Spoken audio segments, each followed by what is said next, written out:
Hey, shalom. Welcome back, everyone. I'm so glad you're here. Tonight we will be going, or this morning, whatever the case may be for you, we are going through our directed Hebrew immersion for Exodus chapter 28, starting with verse 16.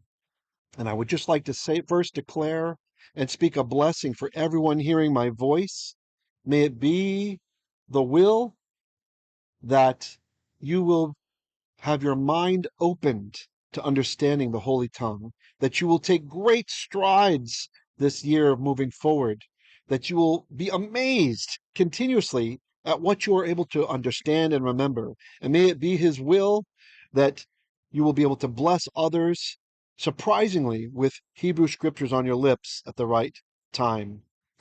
If you're in a synagogue, may it be that you understand so much of the Torah portion and you start to understand the Siddur and the brachot and all of what is being said and sang so beautifully in our wonderful liturgy.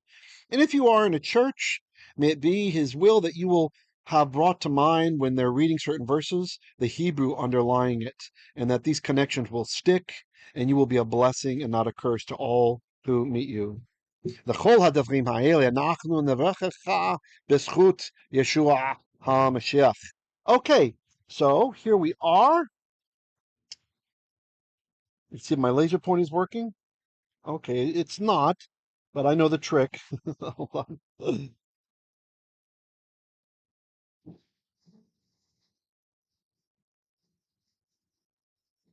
Okay, so I just had to kill PowerPoint and restart it. So see, this is good that we're not live when I'm doing this. All right, so here we go.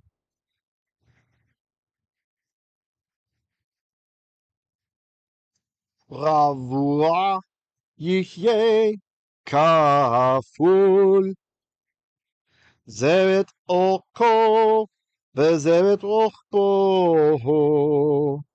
All right, we have a lot of short comments to remind you of that rule tonight, so that's nice. So, ravua, this is from a root, resh beit ayin, meaning something like to have four corners, right, or to be cornered.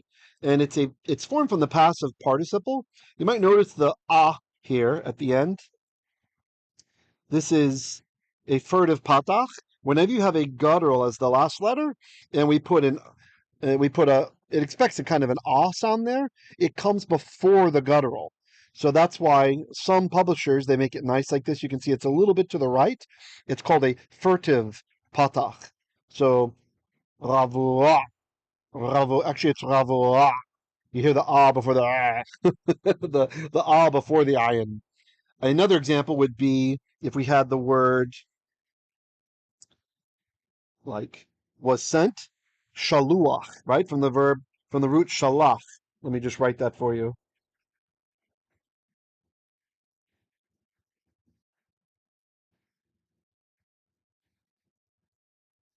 Okay. And the vowels, we're going to have also comets and the shurik, and again, a furtive patach. Let me zoom in on that for the small screen users. So you see here, same thing. Shalu, it's not shalucha. This is someone who is sent, right? A sent one, or a sending, right? Having been sent, etc. From shalach. The vowels a'ua, actually just a'u, tell us that it's a passive participle. Shaluach. Notice it's shaluach, not shalucha, right? The is pronounced first. Even if the book that you're reading has it directly under the chet, and for sure, if you have an older Siddur or an older Hebrew Bible, they're not going to print it so nicely like this. This was kind of a later idea to make sure that people could remember to read it right. All right. So ravua is like squared, right? Or as a square. Yihyeh. So here we have the verb hayah, which is to do. Pardon me, to be. Sorry, I was looking at something trying to check the time real quick. To be or become. And we have that yod at the beginning here. So it's an imperfect form. And when you have a yod at the beginning, that tells you he.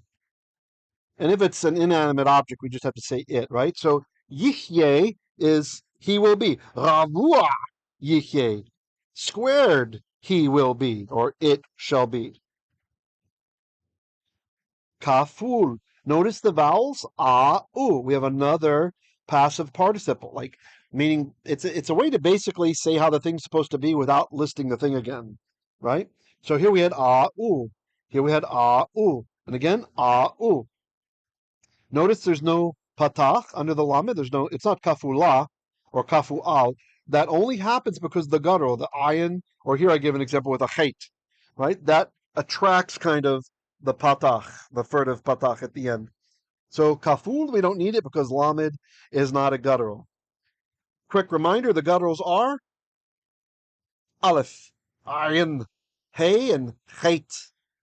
Aleph, hey. Oops, out of order there. Aleph, ayin, hey, and chet are the gutturals. So kaful, this word kafal is really something like to double over. Like we see this used in terminology with how to construct part of the curtain assembly for the tabernacle, for the Mishkan. It's doubled over on itself, right? So kaful, it's got this idea of like enveloping by two or doubling over. So ravua, yihyeh, kaful means something like square and doubled it shall be. So square it shall be, doubled. And I'm stopping there because we have our etnachta, right? A nice font would make it a wishbone instead of just this goofy carrot top. I like the wishbone much better. But I don't know why this one's looking this way. I thought this was Ezra, which is a pretty good font. All right. So ravua, yihyeh, kaful. Squared it shall be, doubled. Like a doubling over of a piece of cloth, right? So it shall become a square, kind of like taking on the shape of a pouch. Continuing. Zeret arkho, the zeret rachbo. Zeret. What in the world is a zeret? Now, a zeret is, let's put it in picture form for you.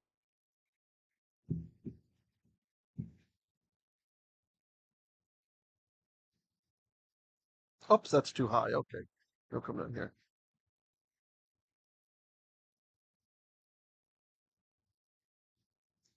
So let's say this is a finger.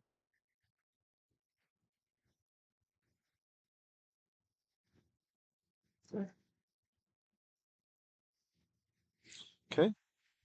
And it's dripping some blood because it's been cut off. And the zeret is the width, the maximum width that you would find in a finger. That is a zeret. It's that part there, the width. That's a zeret. Yeah, just not enough space there to do that like I want.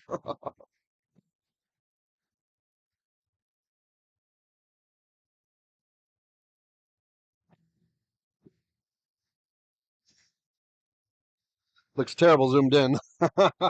But anyway, it doesn't have to be bleeding. But this is a trick you can employ. If you are having trouble with your vocabulary, remembering what words mean, what certain Hebrew words mean, or any language you're learning in, what you can do is, whoops, uh-oh, sorry about that, my voltage regulator. You can try thinking of something gory like that, like a finger chopped off, or like a snake biting somebody, or lo alenu, or just someone getting just beaten up, or you just think of something like that's emotional to you. It's going to cause some kind of strong emotion and associate it with the word you're trying to memorize. And they don't all have to be gross like that, like gory. But if you're really having trouble, it's time to shock your mind into remembering things. And this will work. If you can associate it somehow, right? So there I did zeret. So let's see, how would we do that? So we got the finger there.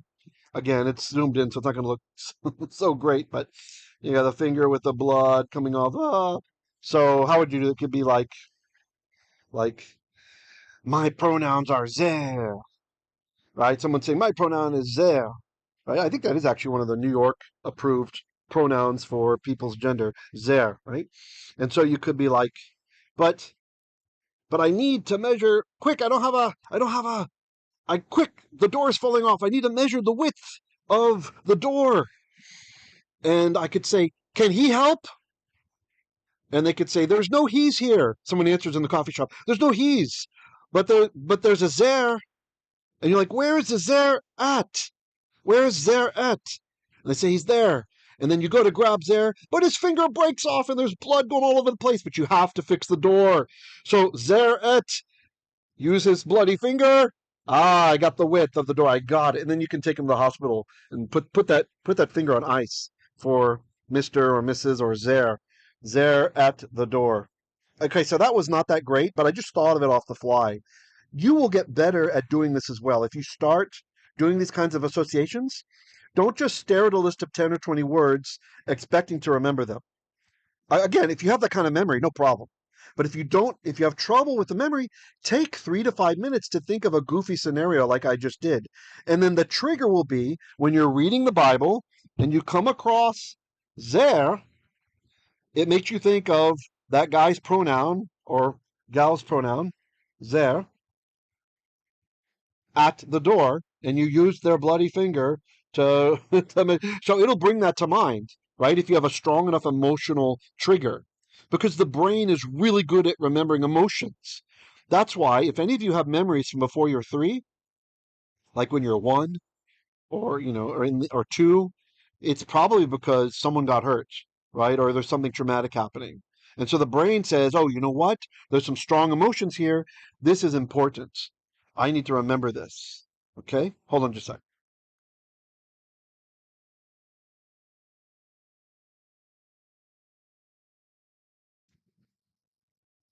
Okay. So hopefully that helps some people. And the more you practice it, the more it will become just natural.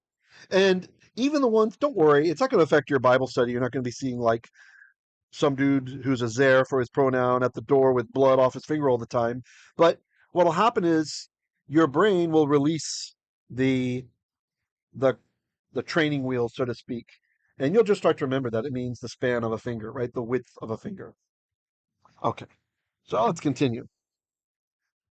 By the way, if you're watching this video later, please leave in the comments down below how you have learned to hack your own mind into remembering things, especially if you had trouble with it at first for acquiring another language. What have you done? What techniques have you come up with? Or maybe share your best example if you'd like to. That could help somebody else. All right.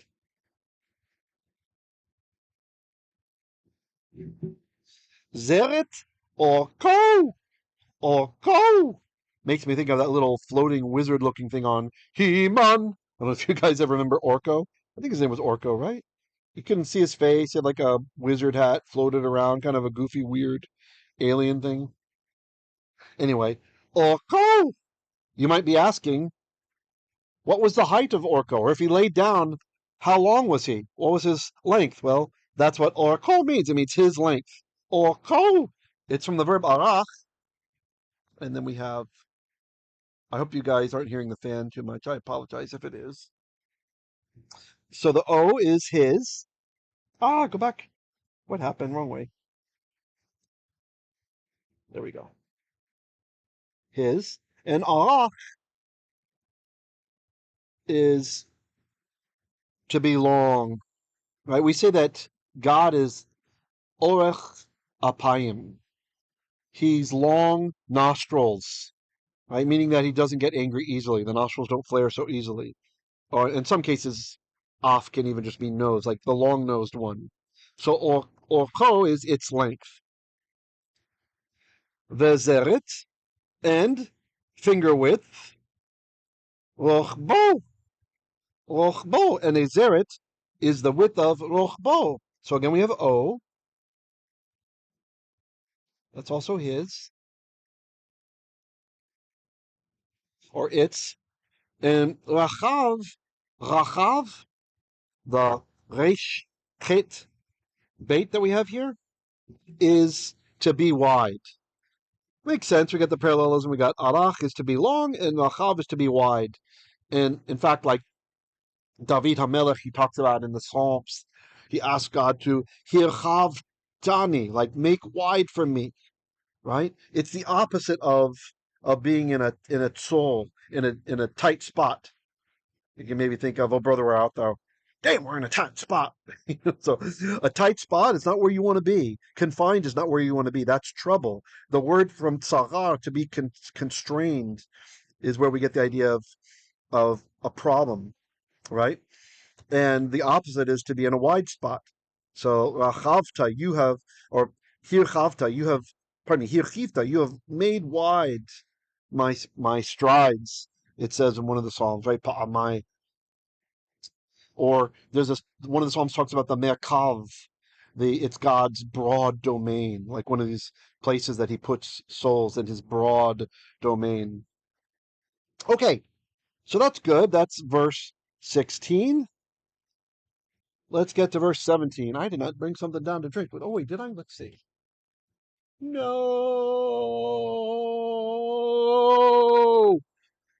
You don't have to index that, topic indexers. All right, verse 17. All right.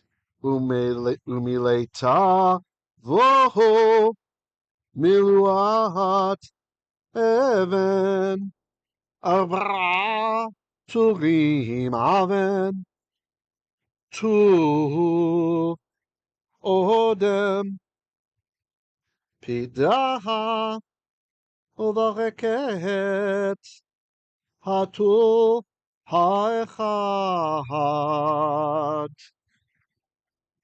Okay. Thinking, should I go for water or not? All right. So we have the verb mileita. Now, the ta you should recognize at the end of perfect verbs as reminding us the mental trigger should be ata, right? The ta reminds us of ata, meaning you, talking to a man, right? Mile, so the verbal root is mem lamed aleph, male, which is to be full, right? Not to be full of it, but to be full, right?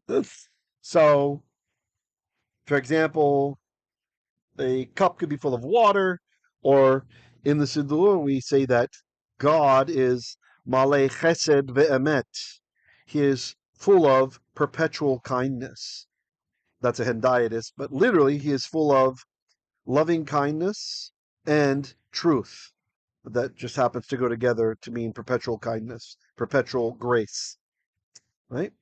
So that should break down any misconceptions that Judaism is a works righteousness religion, and it just focuses on getting your points, because right from the Jewish prayer book, it reminds us that God is malei chesed ve'emet, that He is full of perpetual grace. What kind of grace? Perpetual grace. Or you could also break down the hendiadys. He's full of grace and fidelity. All right. So mileita would mean, now this is a PL form. So to cause to fill, right? So you fill up, or you filled up, right? The this is a vav conversive at the bottom, and we know what to do with that vav.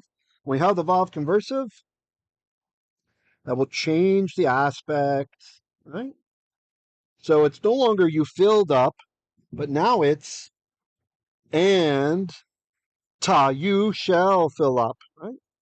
It becomes from perfect, the changes it to imperfect, like it's an incomplete action, which often maps to an English future, right? And you shall fill up, right? You will fill up. We're used to seeing the vav and the vav conversive as a v form. It's an here, index taker, just as a reminder, because of the bump schwa rule. We have the b, m, p, and since it starts with the m, the and bump reminds us to make the vav into an So umileita, and you shall fill up, vo, vo. So the bait is in, and the o is it, or in him, literally in him.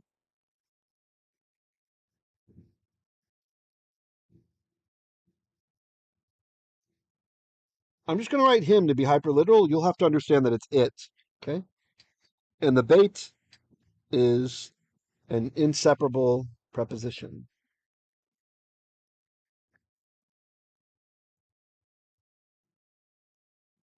Okay?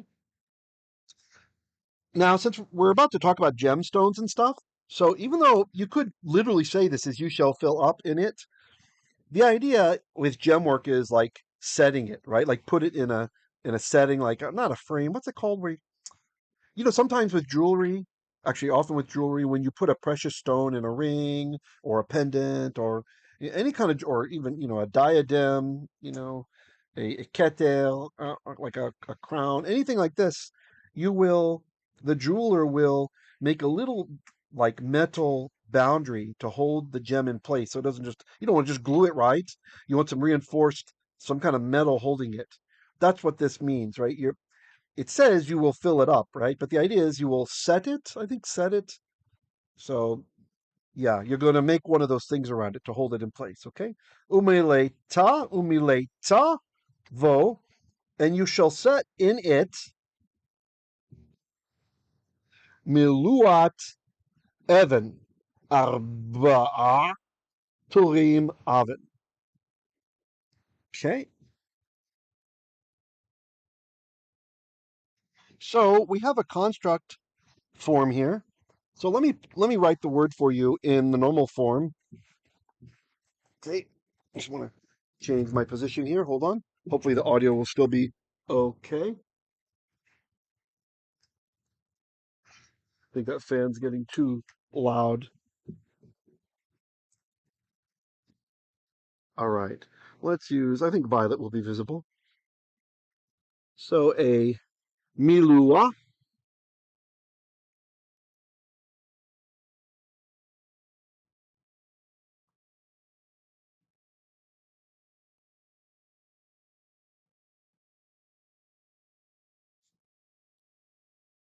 my mem looks a little bit messy there. Hopefully that's okay.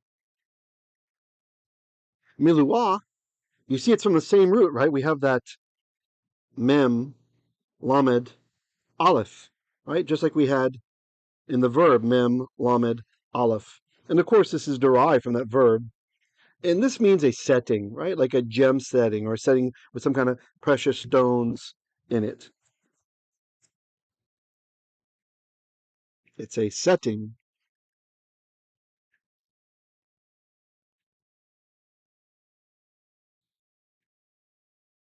Okay. And you probably could have figured it out in context, even if you didn't know, right? But look, instead of it's got a tav there. See that tav? So since it's got the tav, that's how we tell it's in the construct state, right? A feminine word, that's a word ending in that hey will become a tav. And that's how we say of. So, milu'at, aven. That is our construct chain. So, let's zoom in for the small screens. Trying to remember to do that periodically. A setting of aven. Aven is a stone. In this case, we're talking aven shoham. We're talking like precious stones. Now, that can specifically mean onyx or it can mean precious stone. Now, here we have a noun and a noun.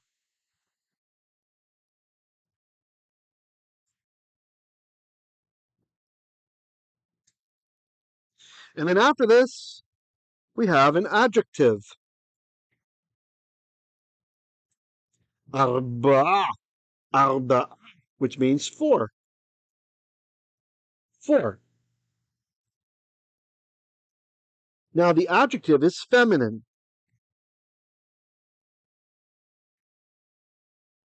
When you have a construct chain followed by an adjective, the question you're going to want to ask is which word in the chain is the adjective modifying? And sometimes it's ambiguous, but not this time.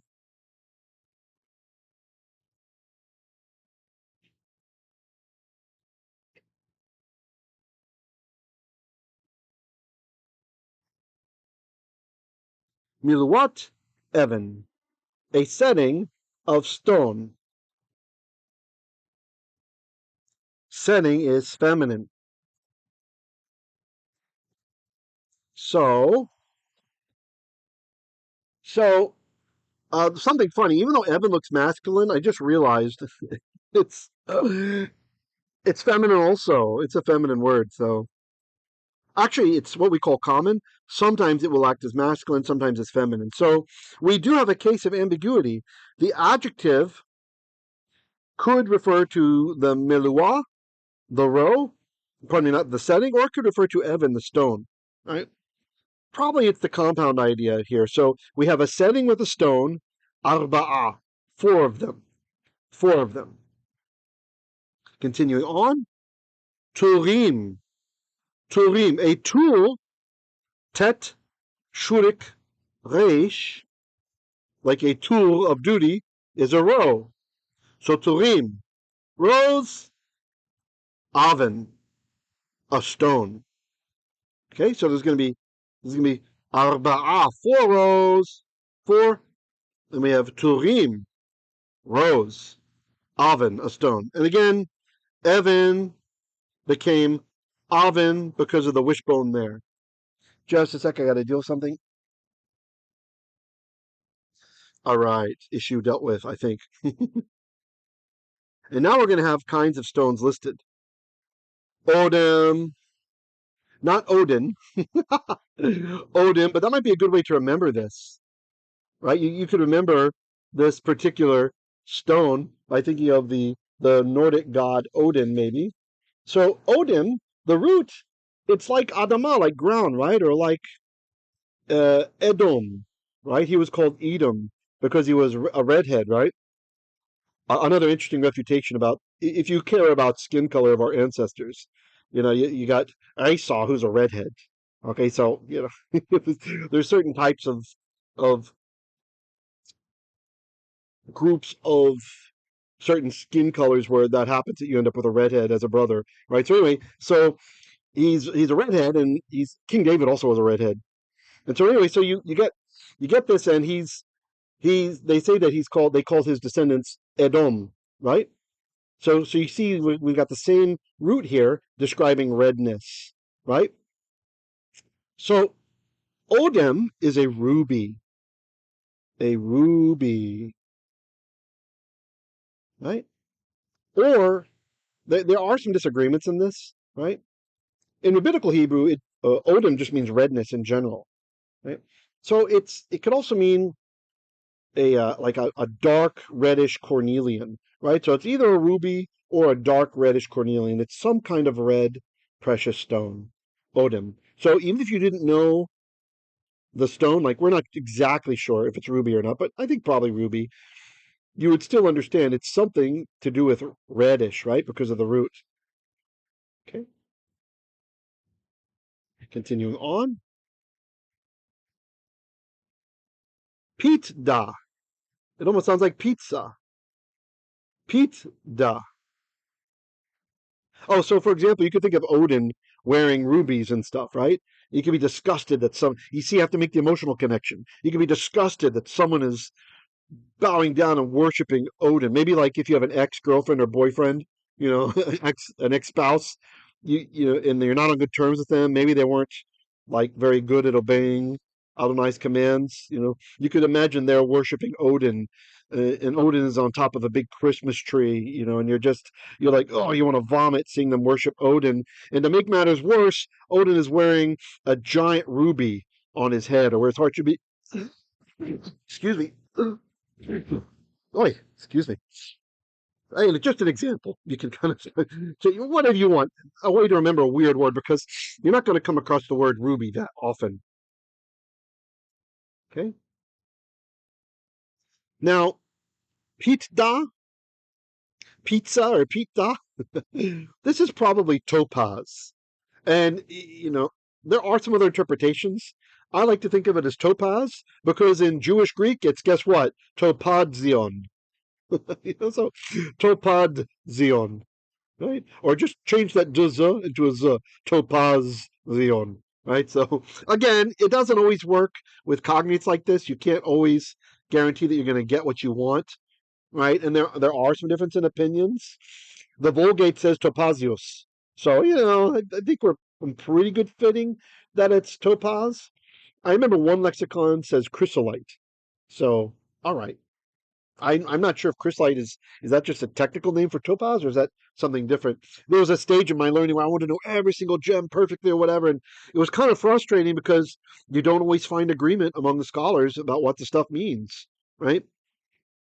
So, pit daha topazion uvareket. This is another fun one. Vareket. So the root makes you think vareket. The root makes you think that this is probably some kind of greenish thing, right? Or greenish, or it could have some kind of yellow thing to it. It's a bareket, which is emerald, right? The greenish makes you think of emeralds, right? So I learned it as emerald, and it's easy to remember because we have that root in there. It looks like it might have to do with greenish, though it's possible it also could mean what's the other one? Beryl, beryl, a dark green beryl, right? So again, it's definitely some kind of green thing, greenish stone, greenish precious stone. Okay, continuing. Hatur, ha, the,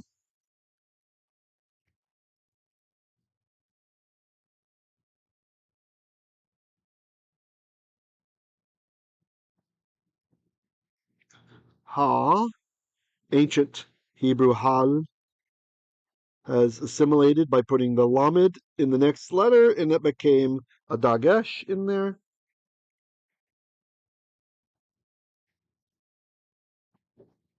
And let's zoom in for the small screeners.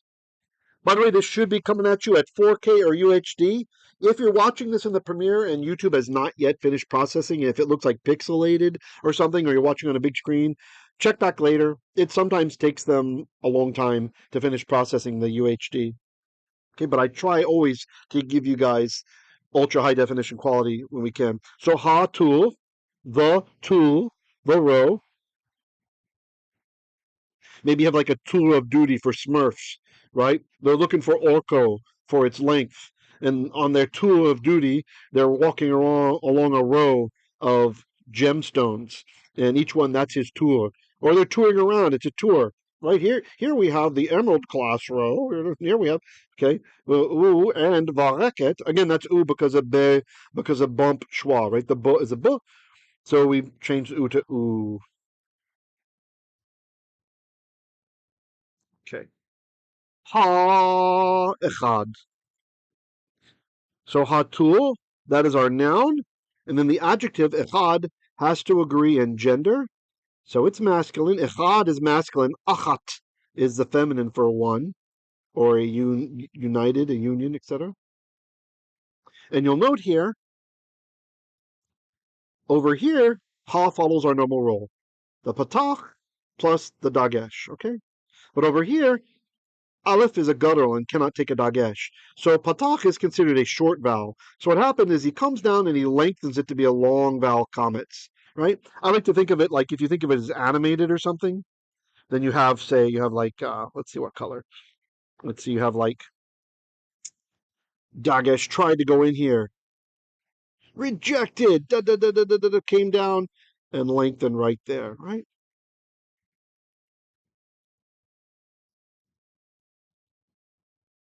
Let me trying to get black here to do a heart of darkness for the Aleph. There we go. All right, zooming in. So you see what happened? He got rejected by the Aleph. So he comes on down and he adds himself to the patach.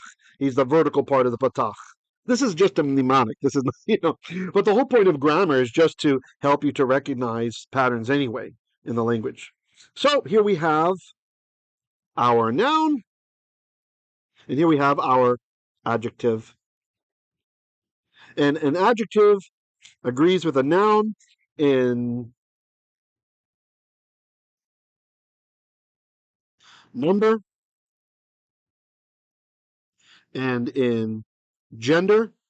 So unfortunately, but there's no zers for the gender, okay? So that's, we have to save the zer at the coffee shop who had his finger chopped off. And so that's how we know the width of the door is we used his finger to measure the width. That's a zeret, a width of a finger. And the third way to that an adjective must agree with a noun is in definiteness. Definiteness. So you see here, we got. Oh, I have to pause. My PowerPoint is acting up again. Okay, working now. So you can see we have for the definiteness, that's the ha. The ha takes care of that. They both have a ha. They both are definite. For the gender, they're both masculine. I'm a real noun. I'm masculine, yeah. They're both masculine. Kind of hard to see. I don't know, maybe we'll add a.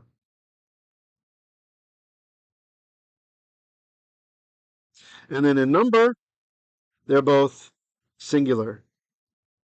It's echad, not achdim and tul. Okay. All right. Great. Let me see. I think that's might be pretty good for our lesson today.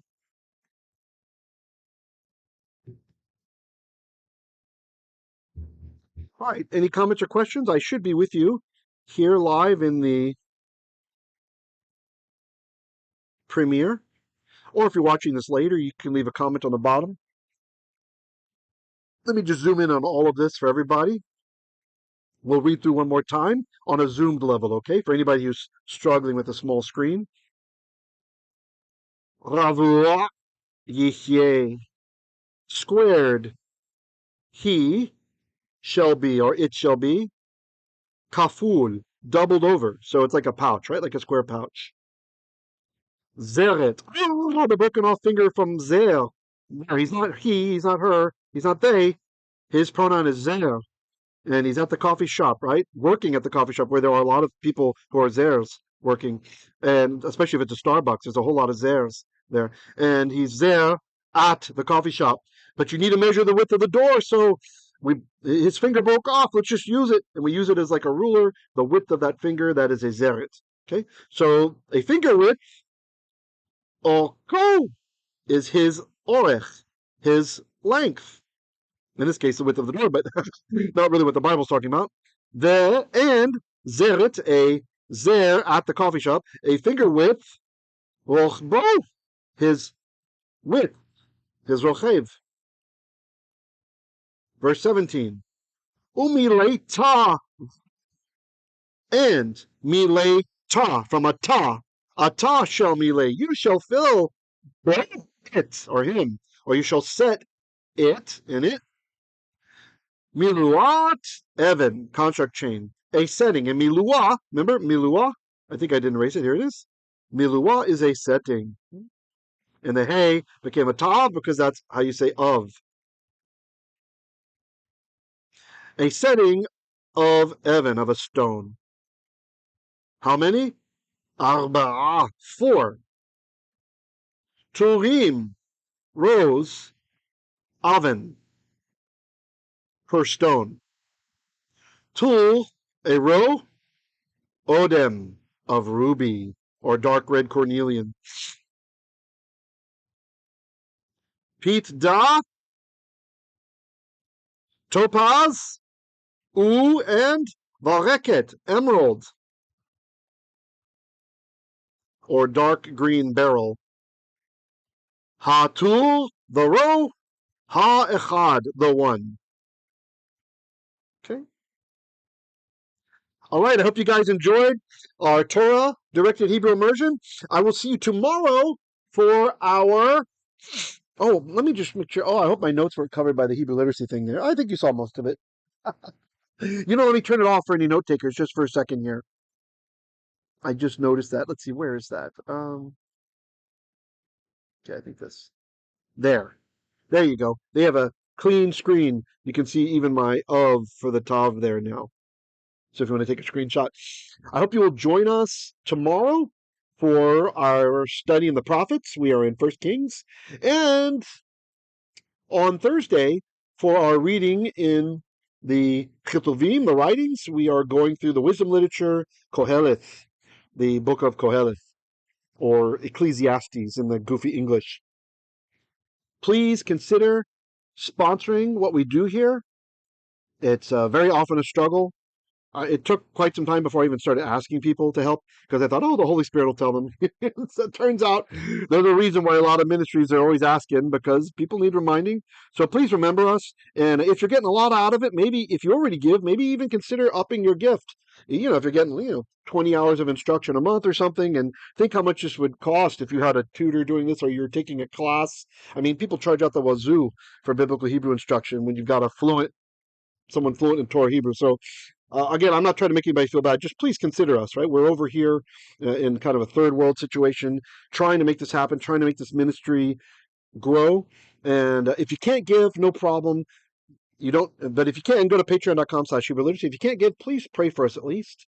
We really covet your prayers, really appreciate it. And I hope you will have a blessed rest of your day. Shalom, shalom.